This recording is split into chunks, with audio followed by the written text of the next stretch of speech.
they are overused. And I can say that with great confidence because I work on a lot of cases of routine restraint and seclusion. It happens in public schools. It happens in private schools. It happens in residential programs. It's pretty ubiquitous. And anyone who has a kid who has any type of behavior has likely had their child at least partially restrained at some point in their school career. Welcome to Tilt Parenting, a podcast featuring interviews and conversations aimed at inspiring, informing, and supporting parents raising differently wired kids. I'm your host, Debbie Reber. My guest for today's episode is Robin Roscigno, a PhD candidate in education at the Rutgers School of Education who specializes in the history of autism intervention in the U.S. Robin's experience as a late diagnosed autistic woman, parent of an autistic child, and educator with 10 plus years of experience inspired her to start AuTeach, her community outreach project about respectful, neurodiversity-informed parenting and teaching. AuTeach has already reached millions of viewers on TikTok and has helped shape a new narrative around autism. Although I admittedly am not up on TikTok, I feel like I finally have a good reason to join just to hear Robin's advice for parents. During our conversation, you will hear us talk about Robin's work with AuTeach, as well as her powerful TEDx talk called Your Autistic Child Can Have a Great Life, Here's How, which dives into the crucial and sometimes daunting moment after parents receive an autism diagnosis for their child and what the autism industrial complex is. Robin also talks about her area of focus for her doctoral program, which is actively working to get rid of the use of restraint and seclusion as a tool in schools, and shares advice and action steps we can take to advocate and look out for our children in school systems that are often disrespectful to autistic children. And remember, if you want to dive deeper into my conversation with Robin, please check out the show notes page on Tilt Parenting.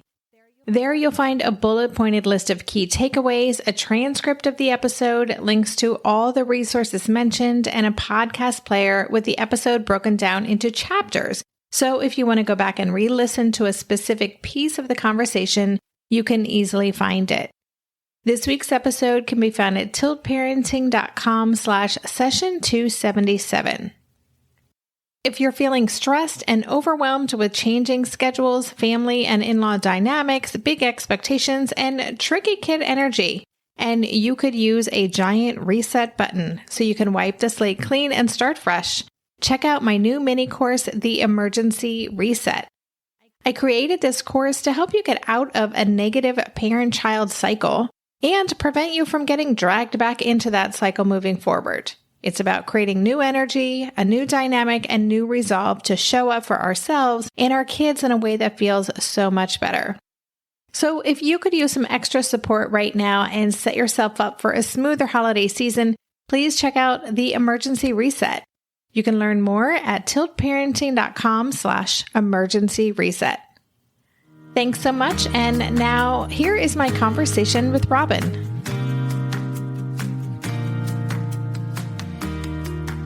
Hey, Robin, welcome to the podcast. Hey, Debbie, how are you?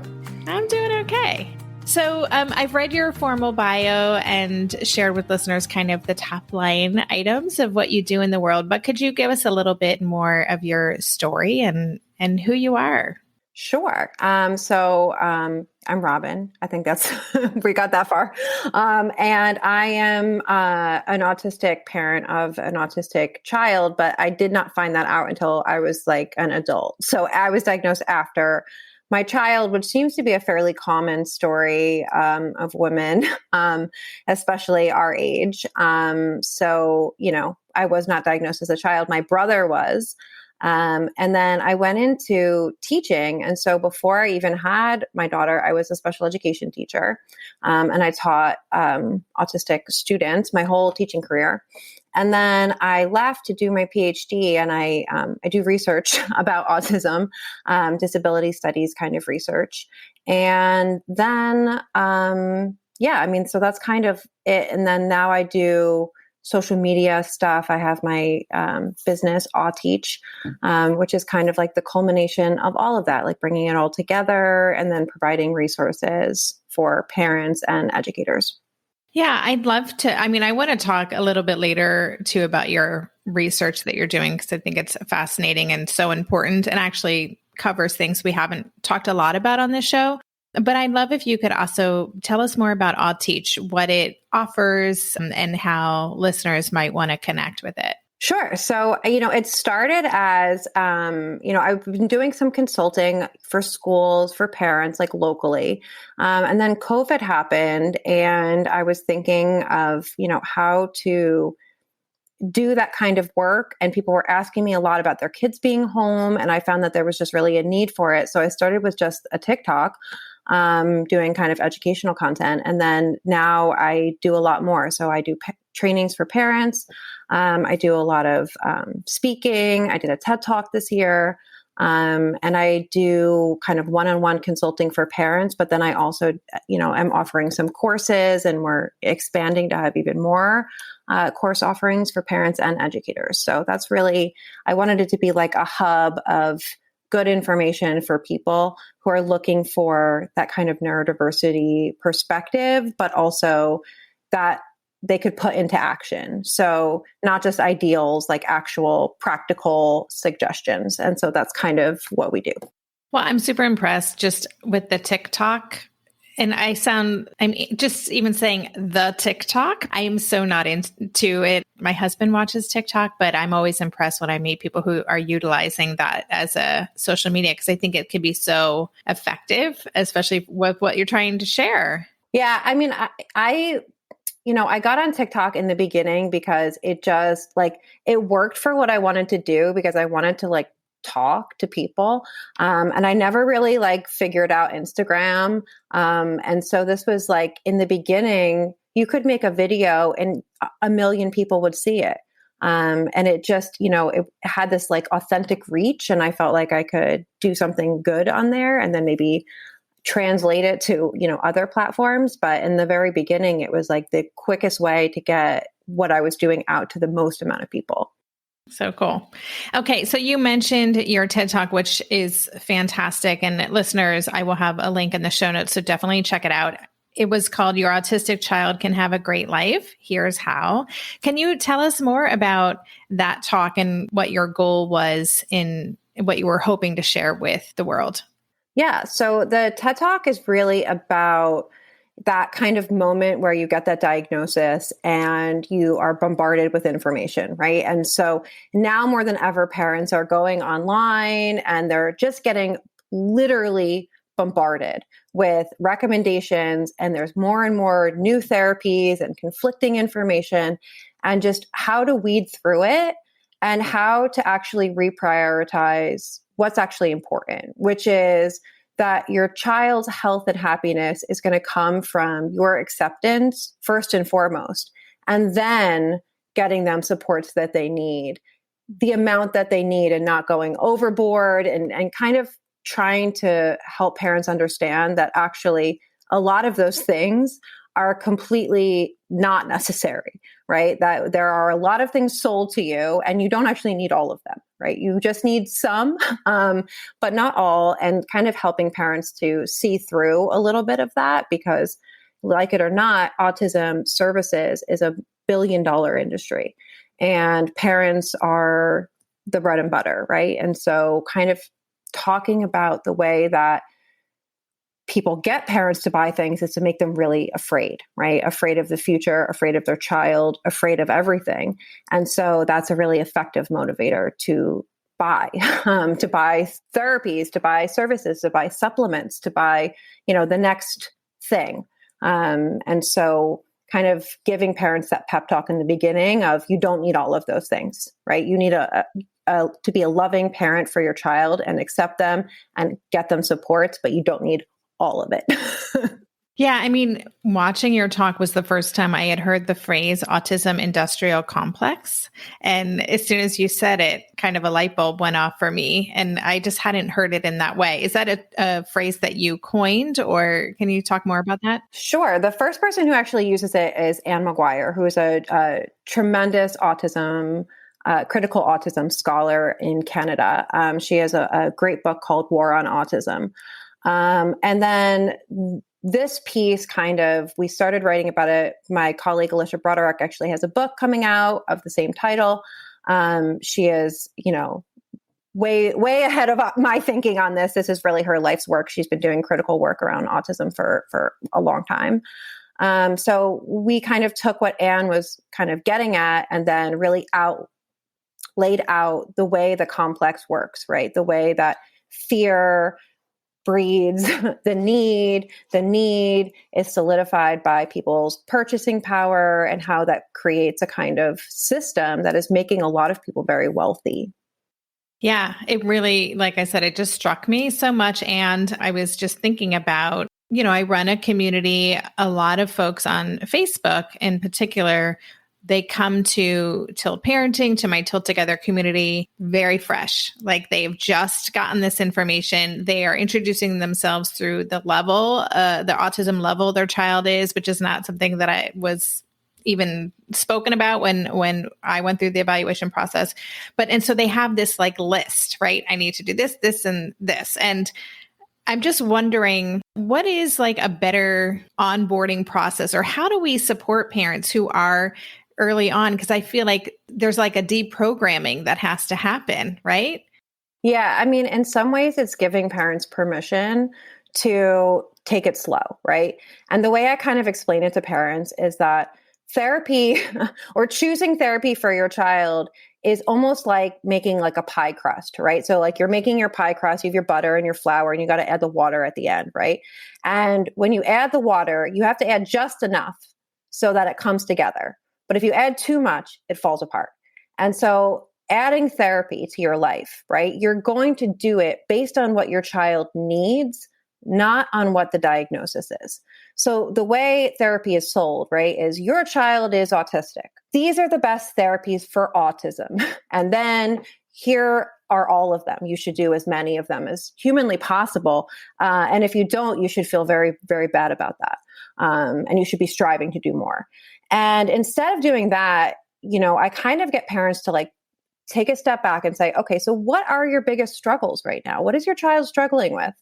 And then they'll say, potty training, or I would love for them to be able to communicate more verbally, or I would love for them to use an AAC device, or they bang their head against the floor all day, right? So starting with like what the needs are, and then say, okay, well, here are some therapies or modalities that can help with that. And you can do a little bit of that to support growth in that area.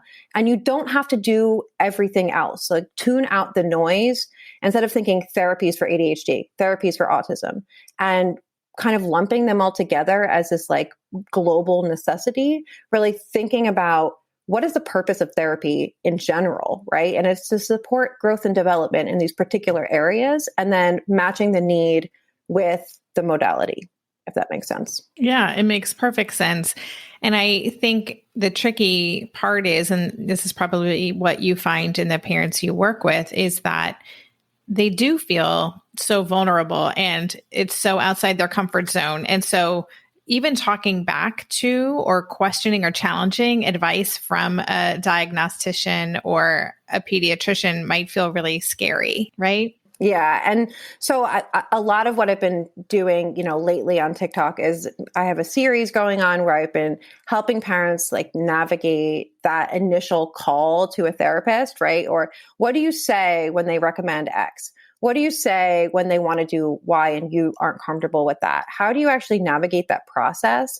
And kind of giving people almost like scripts to do it, because it is tricky and there is like a kind of impulse to recommend more and more and more. And everyone has their specific thing that they champion. and they all get thrown, all of it at once. And so kind of like weeding it out and saying, okay, like we don't need to do that right now. Let's focus on this specific priority right now, and then how to communicate that back to your child's doctor. Mm-hmm. That's great. Now I am going to have to jump on TikTok just to see what you're up to. So that's very cool that you're offering that, because I think scripts are so helpful. I'm a big fan of having all the things written down, because otherwise my words get twisted. So I wanted to ask then, in terms of this idea of parents, this is also another big conversation in my group, is oftentimes parents with autistic children, or they've just found out their child is autistic and they're asking questions. And I have a lot of autistic adults in my group as well. And they're always like, go to autistic-led spaces. You need to be talking to actually autistic. And that is what AA stands for in this world, actually autistic. Can you talk about the actually autistic community and parents, muggles, like allistic parents, and the tension, because it is really tricky, especially when you start talking about therapies and certain kinds of interventions. We'll be right back after this quick break. During this month of planning and organization for big transitions, rhythms and routines have been absolutely essential for our physical and emotional well-being. So Green Chef nights are reliably and predictably a good night. We know the ingredients will be fresh and prepped, the instructions easy to follow, and the meal delicious. We're all still talking about last week's turkey tacos with mango chimichurri sauce, refried beans, and Monterey Jack cheese. Green Chef contributes to a healthy lifestyle with easy and delicious menus like fresh seasonal salads and grain bowls. And with over 80 weekly meal and market options, plus rotating options to suit a variety of lifestyles, whether Mediterranean, plant-based, calorie-smart, keto, protein-packed, gluten-free, there are always plenty of options to choose from. Whatever you select, you'll get farm-fresh ingredients, organic whole fruits and veggies, and premium proteins, all delivered straight to your door. I love those 4 words. Straight to my door. Oh, and one more thing I love about Green Chef, they have an app, which means it's easy to manage meal preferences and delivery from your phone if you want to. And I, for one, want to. I am in that mode where I'm making the most of little moments like waiting in line at the pharmacy or for the F train to pull into the station to tackle all of those to-dos. So the convenience of an app is key for me. Green Chef has a special offer for Tilt listeners. Go to greenchef.com/tilt50 and use code TILT50 to get 50% off plus 20% off your next 2 months. That's 50% off plus 20% off your next 2 months when you use the code TILT50 at greenchef.com/tilt50. Maybe I've watched too many seasons of The Amazing Race, but every time I have to go somewhere on the subway, I treat it like a competition. It's all about making the right gut decisions about which route will get me there the fastest. Sometimes those decisions get me where I'm going early, and other times my gambles don't really pay off. Probiotics can't help with most gut decisions, but if your gut needs a little support, Ritual has your back. Their Synbiotic Plus, a 3-in-1 supplement, has clinically studied prebiotics, probiotics, and a postbiotic to support a balanced gut microbiome. I've been using Synbiotic Plus for about 6 months now, and it's become a core part of my morning routine. I take the mini capsule every morning while making my way through my inbox, whether I'm at home or I'm on the road, because it doesn't need to be refrigerated. And the capsule itself is delayed released, which helps it survive the harsh conditions of the upper GI tract for delivery to the colon, and that's exactly where we want it to go. Ritual invested in a study modeling the human colon, which showed that Synbiotic Plus significantly increased microbial diversity and the growth of beneficial bacteria. There's no more shame in your gut game. Synbiotic Plus and Ritual are here to celebrate, not hide your insides. Get 25% off your first month for a limited time at ritual.com/tilt. Start Ritual or add Synbiotic Plus to your subscription today. That's ritual.com/tilt for 25% off. When I set out to kind of start AuTeach, I saw this need to communicate between the groups, right? And so I've been in a lot of spaces that are autistic spaces that I felt a little like I couldn't get the advice that I needed because there was a lot of don't do this, don't do this, don't do this, don't do this, that's abuse, but not a lot of like, so what do I do then? Right? And not a lot of real consideration of like the actual material constraints parents are under. Right. So it happens a lot with like ABA discourse, right? As a parent is told, don't do ABA. It is child abuse, right? And that is all they are told. Then they go to their doctor and says, if you don't do ABA, I'm going to call DIFUS on you because you are neglecting your child, right? And so now, I don't want to abuse my child, but I don't want to, so what am I going to do? And so I've tried to kind of bring together, what it's really like to like raise a real kid in the real world with like real health insurance and actual, constraints on what you can actually do. Not all of us can pay out of pocket for, floor time or whatever it is. Right. And then also be respectful of like what the actual problems are with those therapies. Right. And to help parents to navigate that. So I do a lot of like, I call it like harm reduction work of like, okay, so you have to use ABA. Okay. I get it. Sometimes you do. And there can be lots of reasons why that is the case. How are we going to find a match for you, for your child that's going to teach them skills, but not, force them to mask, right?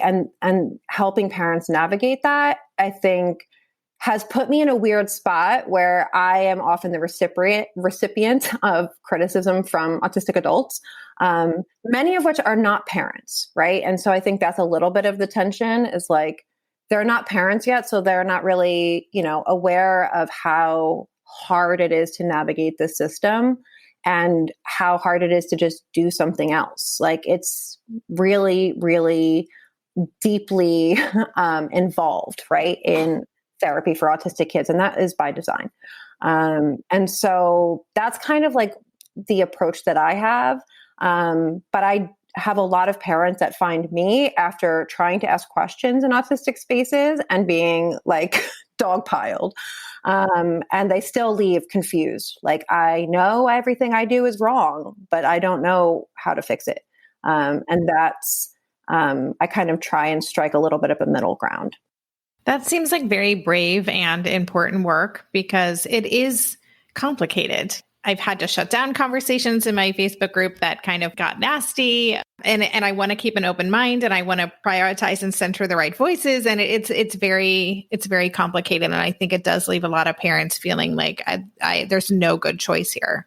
Right. Sometimes in real life, there isn't a great choice, right? The way that our system is the things that are most prevalent, like ABA, right, are sometimes the things we want to avoid and can't, right? And so we actually have to know how to navigate those systems safely, or else we are really, really putting ourselves in a hard situation, because then what else are you going to do?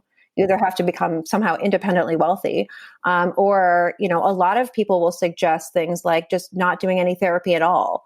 And I think, some of the things I see promoted in a lot of these groups are borderline neglectful, in my opinion, right? So I've also gotten like flack for saying that it is like not optional to brush your teeth. And, I've had people say, well, you're imposing, these standards and that it doesn't feel good and sensory issues. And I'm like, look, I have them too, right? There's things I really dislike that I have to do. And like, I have to survive in the real world and my kid does too. And we're going to try all the ways to make this as comfortable as possible. But at the end of it, your teeth are getting brushed. Like, that's not a negotiable in my house. And I don't think it should be in anyone's house, really. And, that gets me a lot of criticism. But also my like core group of parents were like, thank God somebody said it, because I was feeling like the worst parent on earth.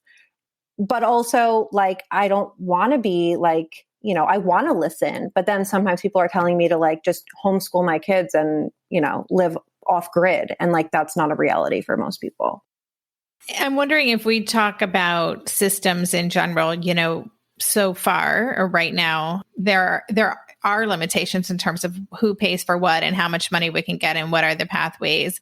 I'm wondering if you have ideas around how we as a collective, as a society, as parents and caregivers and educators who are really invested in the neurodiversity movement can be more involved in changing these systems. Like, how can we be a part of reframing this whole conversation?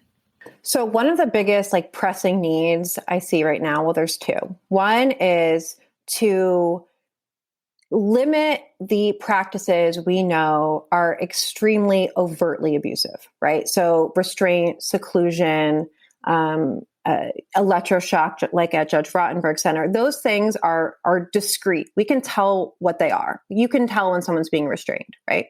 And so there's actually a law that is trying to be passed, a bill called CASA, Keeping All Students Safe Act. And there's actions that people can take on that right now. It is, I think at this point, it is reintroduced. So there's a lot people can do around that specifically. The other thing that people can do from like a policy perspective, and we have to kind of look backwards, is the reason ABA got insurance coverage is because of parents, largely because of Catherine Maurice, right, of Let Me Hear Your Voice, but then also, Autism Speaks, TACA, all at the same time are like promoting, ABA as like this miracle treatment. So it is possible for parents' voice to make a tremendous amount of financial difference for families. But a lot of the kind of criticism of ABA, the strategy has been to try and make it illegal. And in my opinion, that's never going to work because there are a lot of things about ABA that are not different enough from other things for them to be really enforced, right? So if you try and say discrete trials are illegal now, right, and you do flashcards with your second graders, did you break the law? It's really confusing from like a implementation perspective. So I really have said time and time again, I actually don't think you can make ABA illegal. So then people say, well, let's make the insurance coverage go away. Well, what do we know about institutions and giving money to disabled people? If we stop that, right, that line is never coming back. We're just not getting services ever again. So my strategy has been, and it's in New Jersey, they were able to do this as they put a bill to expand Medicaid coverage for ABA services, but they also tagged onto it that it now will cover floor time, RDI, right? A bunch of other stuff, right? So parents have some choice in terms of what modalities are available. So there's a bill in Texas, right, that they were trying to kind of stop ABA. My opinion is that we should be rallying to have the insurance coverage expanded to other things, right? And at this point, a lot of those other things have a more significant research base, and we can make the argument that they're effective, right? And it's worked in other states. So I think we should be pushing for insurance coverage to cover other modalities of therapy for autistic kids besides ABA so that there is some choice. I think that will also force ABA to progress, right? Because if there's some, not to get all like free market fixes everything, but if there is some competition, right, then they'll be forced to kind of modernize along with it. So I think parents, if they could focus there, that would make a huge difference. Well, it feels like something we can do too. Like that's not theoretical. That is like an actual focus. I love that. Can you talk a little bit more about your area of focus? I know that you are very involved in anti-restraint and seclusion activism. You just mentioned that that's something that we can get involved in, but can you say more about your work in that area, kind of lay the foundation for us about where seclusion and restraint has been and where we're moving towards or evolving towards? Yeah. So, restraint seclusion has been a kind of normative type of school violence since disabled students have been since schools have been legally required to educate students with disabilities, right? So since like the mid-70s, but even before that in institutions and elsewhere. There are stronger laws that protect patients in psychiatric facilities, in hospitals, than there are in schools. And before fairly recently, there wasn't a lot of laws in states, and there are still some states that have no laws whatsoever. There was a time almost that was in some ways preferable because you could use the IEP, right? So you could write in the IEP no restraint, and since there was no precedent, right, the IEP would then become the legal document that could stop it. So then the next step was that all these states started passing laws. The problem is that the laws are not that effective, right? Because they all have this clause in them that say that you can restrain or seclude students if they are a danger to themselves or others. Well, guess who's deciding if they're a danger of themselves It's the teacher that's restraining them. So at the end of it, they say, well, they were a danger to themselves. Okay. And I've seen kids restrained for, having a meltdown near a pencil, right? Because they could have stabbed someone with the pencil. So they're going to be restrained because they were harm to themselves. And the reporting is different in every state. So in some states, they don't have to report to the parents. In some states, they don't have to report if they seclude. There's no laws in a lot of states about what the actual physical space that they're being secluded in has to contain. So there may not be proper ventilation or lighting. I've worked on cases where kids were urinating on themselves in a seclusion room, or in their past, through their lunch, and well beyond the point that they were, in crisis. So they are overused, and I can say that with great confidence because I work on a lot of cases of routine restraint and seclusion. It happens in public schools. It happens in private schools. It happens in residential programs. It's pretty ubiquitous. And anyone who has a kid who has any type of behavior has likely had their child at least partially restrained at some point in their school career. And it's, teachers are sent to these restraint trainings, and it gives them a false sense of confidence that they can safely restrain someone. You can't safely restrain someone, right? It is, by definition, unsafe. And the only reason you should be doing it is to prevent someone from dying, because it can actually kill kids, and it has, right? So there's all of these the Government Accountability Office has published multiple white papers on this. So I'm not, and tracked the numbers of cases of restraint and seclusion.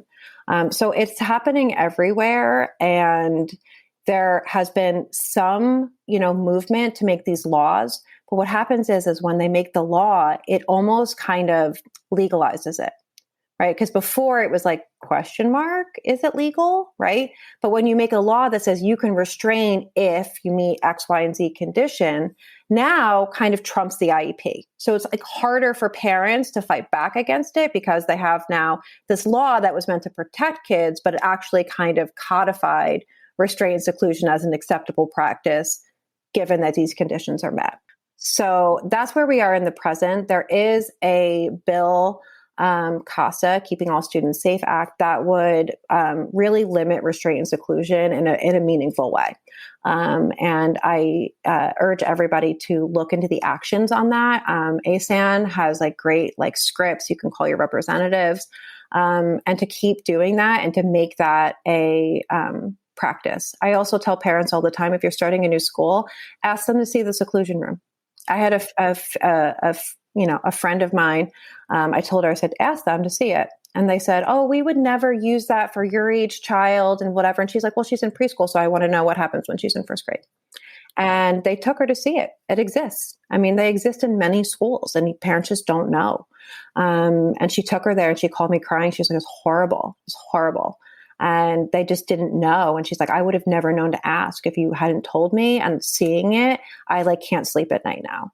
And parents don't even know sometimes because their kids are nonverbal or can't tell them, or it's not a state where they're mandated to report, and their kids are being restrained or secluded in schools. Wow. We'll be right back after this quick break.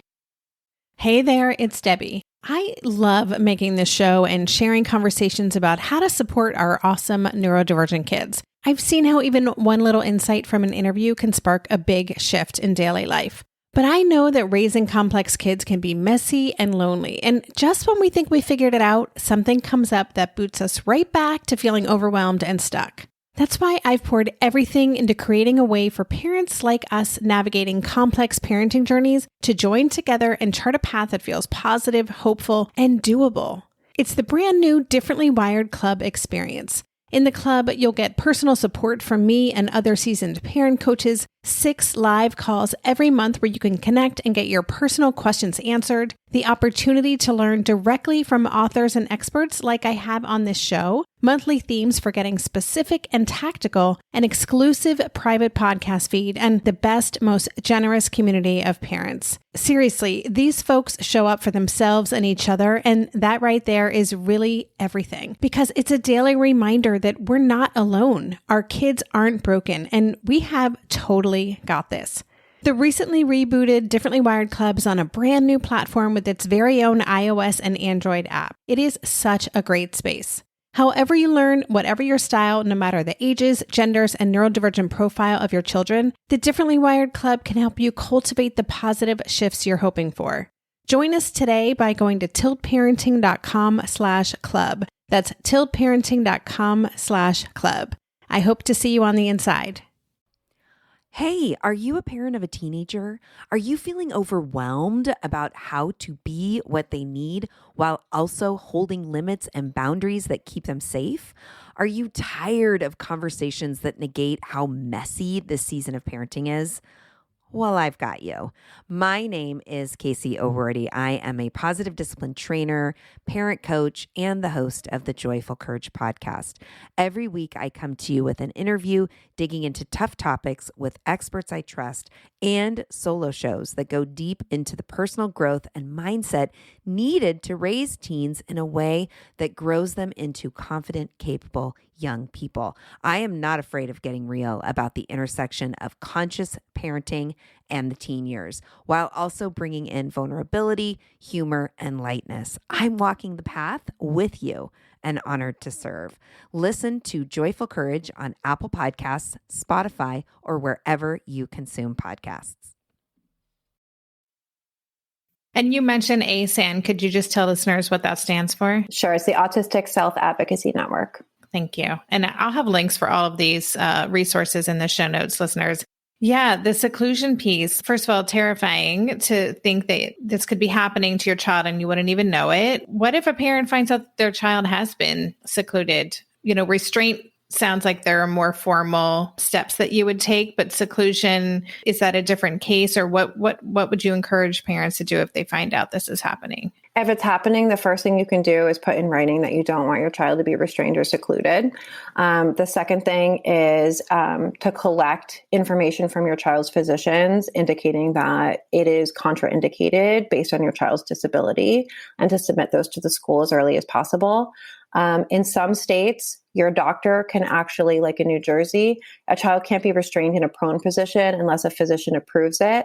Immediately revoke any consents that you have given for the school to communicate with your child's physicians directly, because they can obtain that consent behind your back. And so revoke that consent. So all communication between your child's medical providers and you and the school has to go through you. And then I would revisit the behavior plan immediately. If your child is being routinely restrained or secluded, something's not working. Either the setting, things aren't being modified correctly, they haven't managed the behavior in a more positive way. There isn't a good crisis plan. There's so many different things that could be going on. But if your child is secluded, there should be an IEP meeting called almost immediately.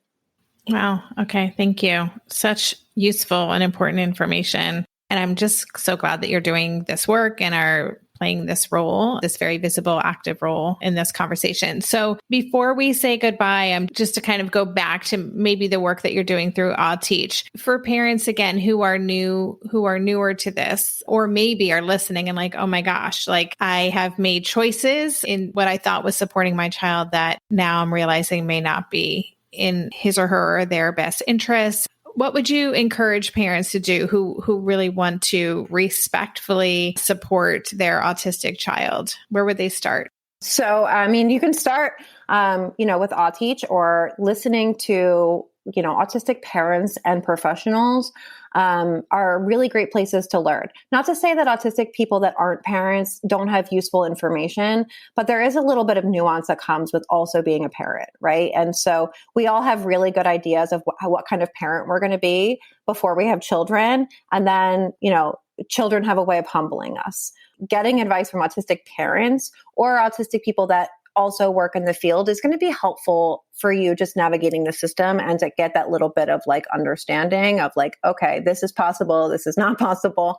And then it's always okay to kind of like step back, regroup, say, cancel therapy for like a month, right? And say, I need to reconsider what I want to add back. right? What was actually helping? It's so funny. I'll talk to parents all the time and they'll list off all the therapies they do. And I'm like, okay, that's great. And they're like, well, I just can't get him to get in the car to get to therapeutic horseback riding. He hates it. Like, what do I do? I'm like, well, if he hates it, it is not therapeutic, correct?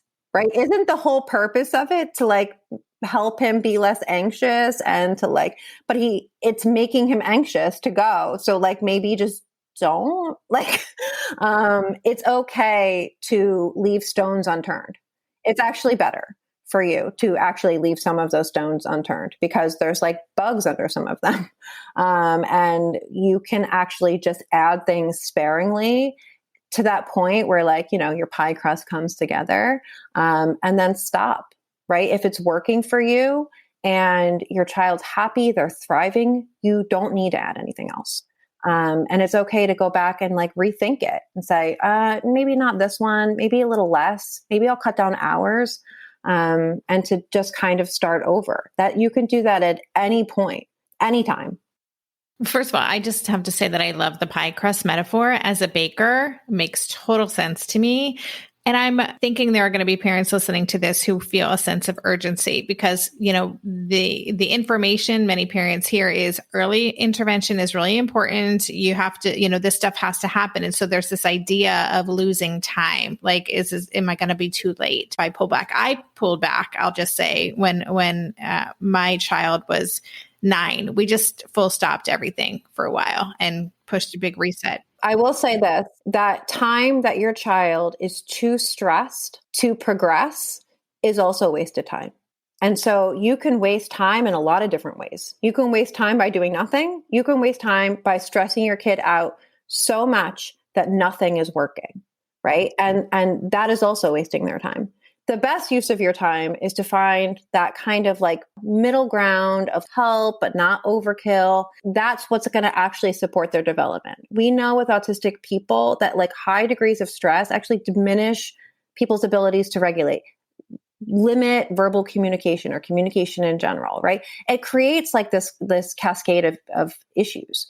And so sometimes that urgency actually is so counterproductive. And that's what I'm seeing a lot of parents telling me about quarantine, right? Is that their kids were thriving and they were like, I was doing too much and now they're doing amazing. And it actually was that we were just doing way too much.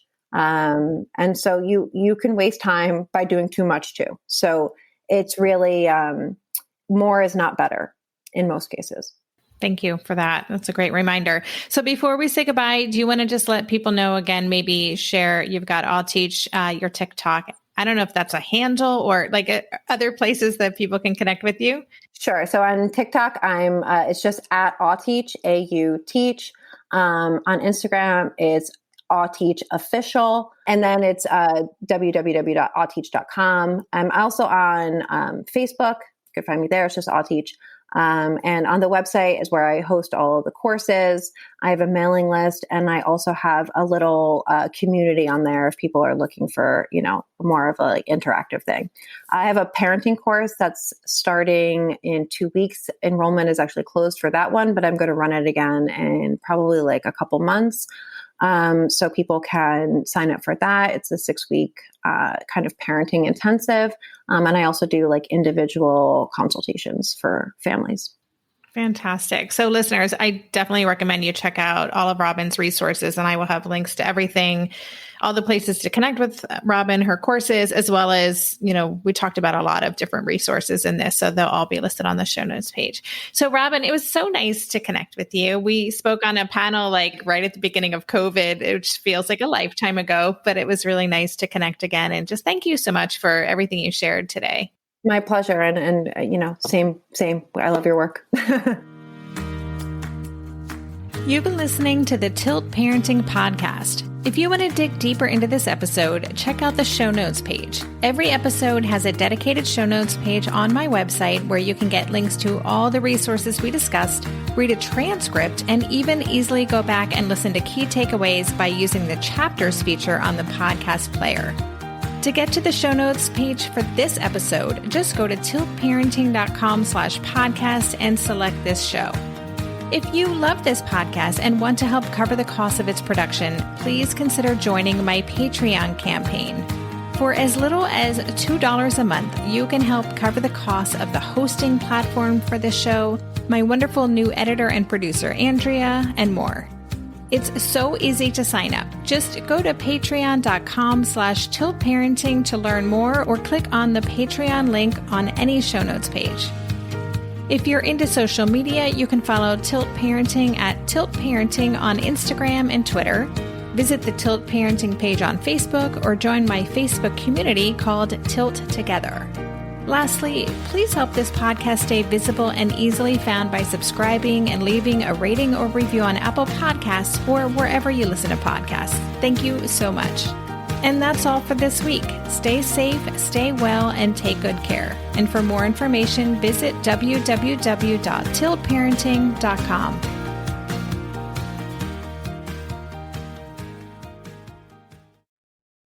Are you overwhelmed by the things that get in the way of you doing what you want to do? Are you looking for ways to simplify life to better align with your values? Do you want to create space in your schedule so you have room for more of the good stuff? Play, joy, relationships, gratitude, and more? If you answered yes to any of these questions, I invite you to check out Edit Your Life, a podcast to help you edit the unnecessary from your life so you have more room to enjoy the awesome. Through episodes with me, Christine Coe, and a range of super smart, compassionate, and thoughtful guests, you'll come away with big picture insights and practical ways to declutter your home, schedule, and mental space without getting bogged down by perfection. I have always believed that small moments and actions matter tremendously. My goal is to help you find agency and space in your life through doable baby steps that will leave you feeling accomplished instead of overwhelmed. Check out Edit Your Life wherever you enjoy your podcasts.